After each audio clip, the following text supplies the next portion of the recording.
Good morning, student. My name is Mrs. Supriya and I am from Premchand Memorial Public School. Student, I request you all please open your SST test book. निकाल ली बच्चे? Very good. Now I request you please open chapter number 17, that is on page number 86. निकाल लिया बच्चे? Now let's start the chapter. The British Raj and the Revolt of 1857. यानी कि आज हम बात करने जा रहे हैं अंग्रेजों के राज की and the revolt of 1857. Now let's start the chapter. Earlier, India was a very prosperous country. It was known all over the world for its wealth and goods like spices, cotton and silk clothes, precious stones and metals. These articles were in great demand in European markets. जैसे कि आप लोग बच्चे जानते ही हैं या आप लोगों ने अपने दादा दादी या किसी से सुना ही होगा, मूवीज़ में टीवी में देखा होगा कि पहले हम इंडिया को सोने की चिड़िया कहा जाता था. क्यों कहा जाता था? क्योंकि इंडिया के पास बहुत ही वेल्थ थी. वो किस रूप में थी? स्पाइसेस यानी मसाले, कॉटन, सिल्क, महंगे महंगे स्टोन्स या मेटल्स के रूप में थी, जिनकी यूरोपियन मार्केट में बहुत डिमांड थी. India had trade relations with the Arabs and the Greeks and the Romans in the past. But India के जो रिलेशंस थे, ट्रेड रिलेशन थे, व्यापार रिलेशन थे, किसके साथ थे? अरब, ग्रीक्स और रोमन्स के साथ. The Portuguese were the first among the Europeans to come to India for trade. Due to battle between the Turkish Empire and European countries, it was found very difficult to keep trade with India. So they began to search new sea routes to India. तो सबसे पहले आने वाले कौन थे हमारे India में? Portuguese थे. बट टर्किश एम्पायर और यूरोपियन कंट्रीज के बीच की लड़ाई ने इंडिया के साथ ट्रेड करना उनके लिए बहुत ही मुश्किल कर दिया, इसलिए वो नए नए रास्ते खोजने लगे. It was Vasco da Gama, a Portuguese sailor who discovered the sea route to India. It was via Cape of Good Hope, the southern most part of South Africa. अब कौन थे बच्चे? वास्को ड गामा, जिन्होंने, वो एक seller थे जिन्होंने सी root खोजा था इंडिया की तरफ, जो आता था, इंडिया की तरफ आने के लिए रास्ता खोजा था, जो कि कहाँ से होता था? केप ऑफ गुड होप से, southern most part of the South Africa से. He landed in India at Calicut, यानी वो कहाँ पर लैंड करे थे? कैलिकट यानी केरला में, इन 1498. Thus, though by chance, he opened the route for his country to carry on trade with India. इसलिए बाय चांस उनसे एक बहुत बड़ी खोज हो गई. उन्होंने एक नया रास्ता ढूंढ लिया था, सी रूट ढूंढ लिया था ट्रेड करने का. किसके साथ? इंडिया के साथ. By the end of 16th century, some rich British traders got permission from Queen Elizabeth to trade with India. उसके बाद 16th सेंचुरी के एंड होते होते कई ब्रिटिश ट्रेडर्स को परमिशन मिल गई. किससे परमिशन मिल गई बच्चे? क्वीन एलिजाबेथ से परमिशन मिल गई to trade with India. They formed East India Company, उन्होंने बनाई East India Company. They established first trading centre of East India Company at Surat, उन्होंने इस्टेब्लिश किया ट्रेडिंग सेंटर ईस्ट इंडिया के कंपनी का at Surat. She is Queen Elizabeth. Now, in fact, the Portuguese traders had very bad feelings for Indians. They forced Indians to follow their religion. For all of these reasons, they were not liked by the Indian. अब बच्चे, Portuguese जो traders थे वो बहुत ही बुरे थे, because वो India के लोगों के लिए भी बुरी फीलिंग रखते थे और वो इंडिया के लोगों को फोर्स करते थे. क्यों फोर्स करते थे? They want Indians to follow their religions. For all these reasons, they were not liked by the Indian. इन्हीं सब कारणों से इंडियंस उन्हें पसंद नहीं करते थे. Now come to page number 87. Later, they established various centers at Chennai, Kolkata and Mumbai. उसके बाद उन्होंने कई सेंटर्स स्टैब्लिश किए जो कि कहाँ कहाँ थे, Chennai, Kolkata and Mumbai. They also build forts and maintained आर्मीज at these centres. इन्होंने कई तरह के फोर्ट्स बनाए और कई आर्मी को मेंटेन करने लगी। Dispute between the British and the other European trading groups continued. इसी कारण से डिस्प्यूट होने लगा ब्रिटिश में और अदर यूरोपियन ट्रेडर्स में। The British wanted to earn more and more profit, so they began to disobey the rules which were laid down by the Indian rulers. अब British जो थे वो यहाँ से बहुत ज़्यादा मनी कमाना चाहते थे, प्रॉफिट कमाना चाहते थे, तो जो भी इंडियन रूलर्स ने रूल बनाए थे वो उनको डिसोबे करते गए। Nawab Sirajuddaulah, who was the ruler of Bengal at that time, ordered them to remove their guns from their forts in Kolkata. अब जो नवाब सिराजुद्दौला थे उन्होंने बोला कि जो कि रूलर थे बंगाल के कि आप अपनी गन्स को फोर्ट से रिमूव कर लीजिए कोलकाता में। The British refuse to carry out these his order. The British declared a war against Siraj ud Daula.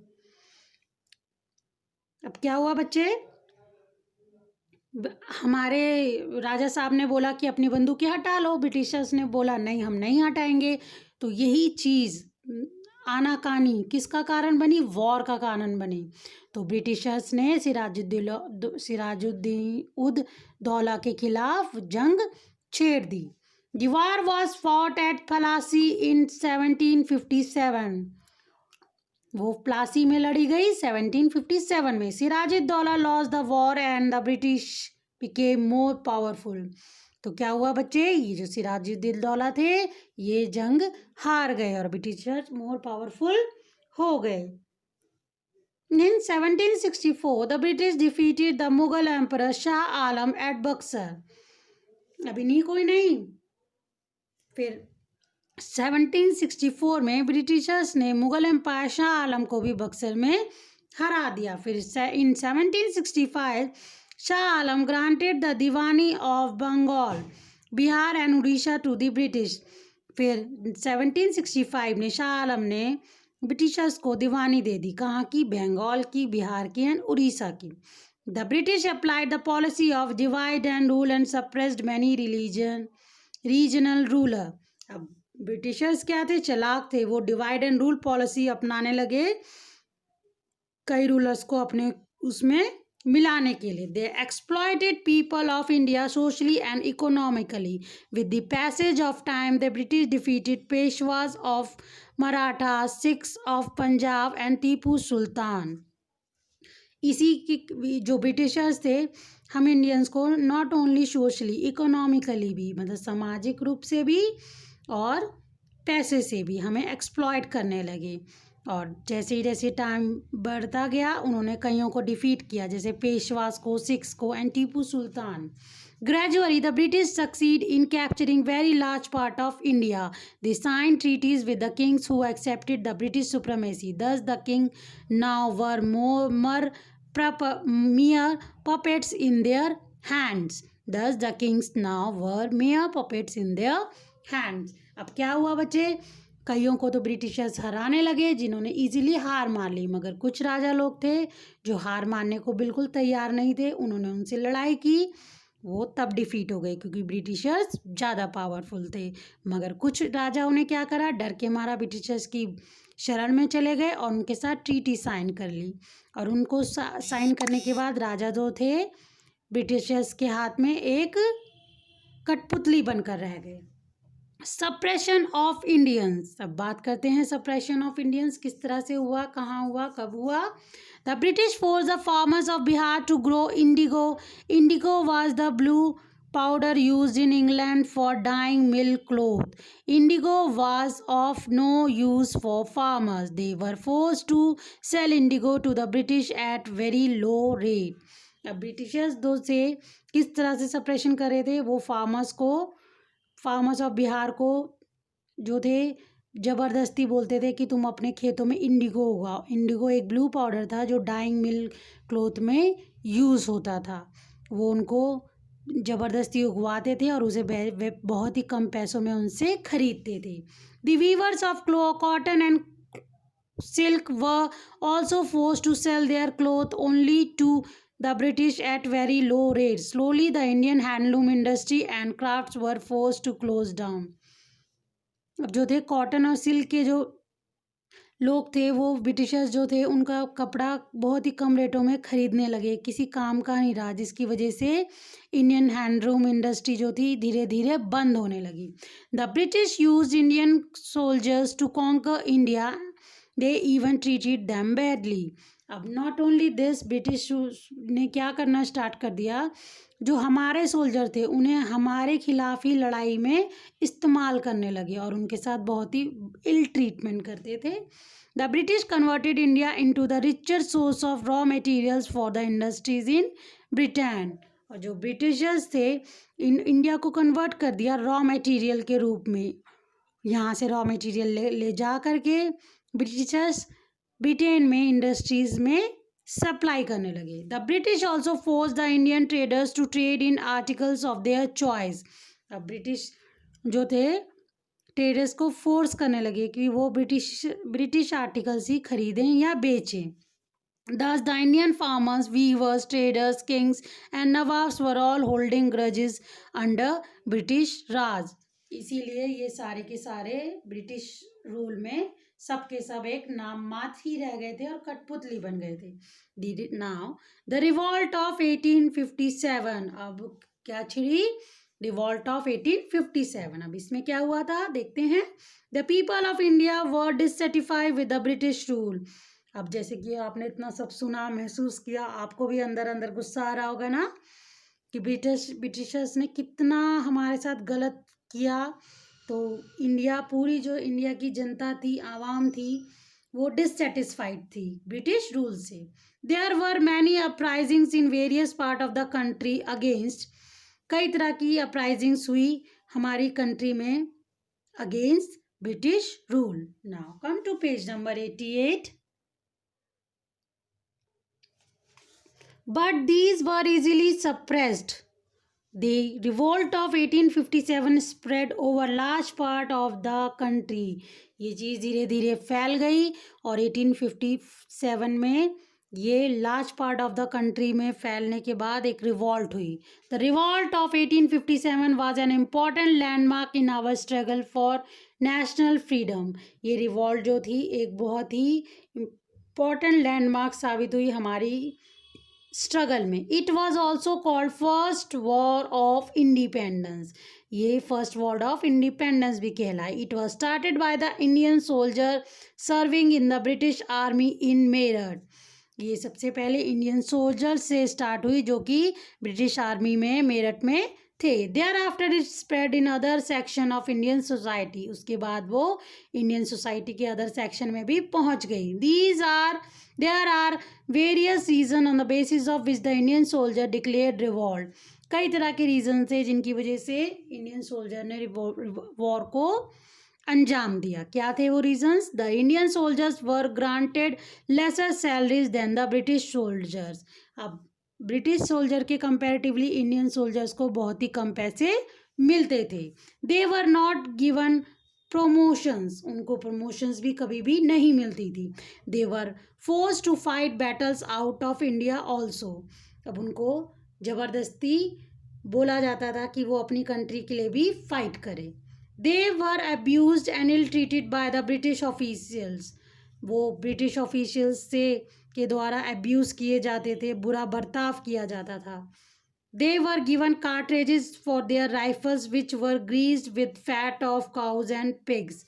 उनको वो कार्ट्रेज यानी कि कारतूस दिया जाता था जो उनकी राइफल में डालने के लिए जिनमें फैट होता था काऊ का और पिग का. One battalion of the British army openly revolted against the British rule.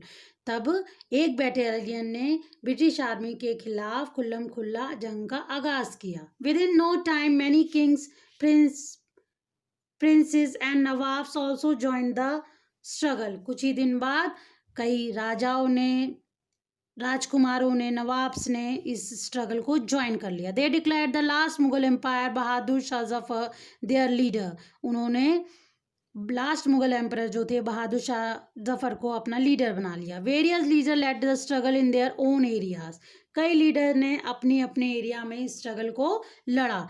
नाना साहब पेशवा, तांत्या टोपे, लियाकत अली, कंवर सिंह, रानी Lakshmibai of Jhansi and Begum Hazrat Mahal of Awadh were prominent among them.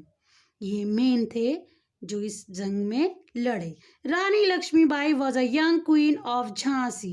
She fought bravely for the freedom of her territory. She declared, "I shall never surrender my Jhansi," and fought bravely against the army. रानी लक्ष्मीबाई जो थी एक young queen थी झांसी की, जिन्होंने बड़ी बहादुरी से अपनी टेरिटरी बचाने के लिए अंग्रेज़ों से लड़ी और उन्होंने बोला मैं अपनी झांसी को कभी भी अंग्रेज़ों के आगे सरेंडर नहीं करूँगी, और वो निडरता से लड़ती हुई शहीद हो गई। It was the lack of unity due to which the revolt was suppress easily by the British. अब जो क्या था बच्चे, एक लैक ऑफ यूनिटी नहीं थी जिसकी वजह से we suppressed easily by the British. Many Indian kings and nawabs help the British to suppress the revolt. कई इंडियन किंग्स एंड नवाब्स ने हेल्प करा British to suppress the revolt. Hundreds of people were tied to the mouths of cannons and blow up. कई लोगों को तोप के आगे बांध करके उनको उड़ा दिया गया। Many villages were set on fire, कई गांव में आग लगा दी गई। Kunwar Singh, Maulvi Ahmad Daula and Rani Jhansi sacrifice their lives fighting on the battle field. इन्होंने अपनी जान गंवा दी जंग के मैदान में। Two sons of Bahadur Shah Zafar were killed, Bahadur Shah Zafar के भी दो बेटे इस जंग में मारे गए। Bahadur Shah Zafar was arrested and sent to Rangoon in Burma, now Myanmar. और बहादुर शाह जफर जी को अरेस्ट करके रंगून भेज दिया गया, यानी कि बर्मा, जो कि अब म्यांमार कहलाता है। In fact the British implemented a law known as the Doctrine of Lapse, which means that if a king died without a child, his kingdom would be taken over by British. अब British ने एक doctrine of lapse चलाया जिसके तहत था कि अगर राजा के कोई संतान नहीं है, वो बिना संतान के मर जाता है, तो उसका किंगडम ब्रिटिशर्स के हवाले कर दिया जाएगा। Now result of the 1857 revolt. The revolt of 1857 was a brave effort of the Indian people. एक बहुत ही बहादुर एफर्ट था, बहुत ही निडर एफर्ट था इंडियन पीपल का। As British had a well organised army and superior weapons, this revolt was easily suppressed. अब क्या था बच्चे कि हम ब्रिटिश आर्मी जो थी हमसे बहुत ही वो मजबूत थी, ऑर्गेनाइज थी उनकी आर्मी, उनके पास अच्छे अच्छे बड़े बड़े वेपन्स थे, इसलिए the revolt was easily suppressed. The British brought some changes in their administration way of ruling following were the effects of the revolt of 1857। अब जिसकी वजह से बाद में ब्रिटिश ने कई चेंजेस लाए अपने एडमिनिस्ट्रेशन से, एडमिनिस्ट्रेशन में वॉज ऑफ रूलिंग, कई तरह के इफेक्ट्स थे जो कि आए after revolt of 1857। Now come to page number 89। The rule of the East India Company came to an end. उसके बाद the rule of East India के company came to an end. All ruling kings and princes of India were declare feudatories of the British crown. अब जो जितने भी king थे and princess थे India के, उनको declare feudatories of the British crown. The revolt of 1857 kindled a flame in the minds of the Indian people to fight for their freedom. Now, the revolt of 1857 kindled a flame in the minds of the Indian people to fight for their freedom. इस revolt ने हर एक हिंदुस्तानी के दिमाग में डाला कि we should fight for our freedom. They started organising themselves better to fight for their independence. अब हर कोई अपने आप को ऑर्गेनाइज करने लगा to fight for their independence. A governor general, also called viceroy, was appointed to rule over India. जो governor general थे वो अपॉइंट करे गए to rule over India. He was the representative of the British Crown to rule over India. Governor general जो थे वो भी Britishers थे to rule over India. The administration of the company was taken over by the British government. अब जो हमारा administration था वो भी टेक ओवर कर लिया गया किसके द्वारा? ब्रिटिश गवर्नमेंट के द्वारा. Queen Victoria was proclaimed the Empress of India.